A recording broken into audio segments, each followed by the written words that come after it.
Have you ever woken up on a Monday morning and thought, oh my gosh, how much longer am I going to need to do this for? Well, today we're going to share some strategies so that you can put a plan in place to be able to make work optional from age 55. Retiring at age 55 isn't just for the ultra wealthy. We're going to show you some strategies to make it happen. First step, know your number. So work out how much money you're going to need to save to fund your lifestyle. Now there's a rough rule of thumb, they call it the 4% rule. If you need, say, $80,000 a year to live on, divide that by 4%, and that's going to tell you that you probably need about $2 million to fund living expenses over the rest of your days. Now keep in mind, it's just a rough rule of thumb. Obviously living expenses are going to increase over time, but it's a good place to start from. Step 2, we need to start building some wealth. Now, building up your superannuation, often a great strategy. Keep in mind, if we're retiring at age 55, you're going to need to build up some money so that you can fund the first 5 years of retirement, because currently you can't access your superannuation generally until you turn age 60.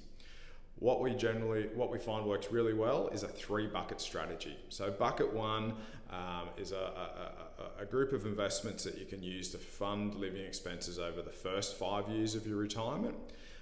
As you're building that up, perhaps you want to be using shares, property, even debt recycling to help build up that bucket. And then as you get close to being able to use it, you probably want to put it into some safe assets, draw down on that to fund your living expenses over the first 5 years of retirement.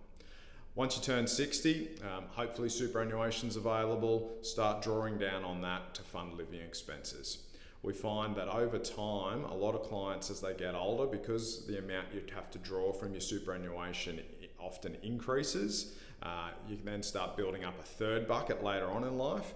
You can use that to fund living expenses later on, or maybe you use it to help fund gifts to the kids or the grandkids, that type of thing.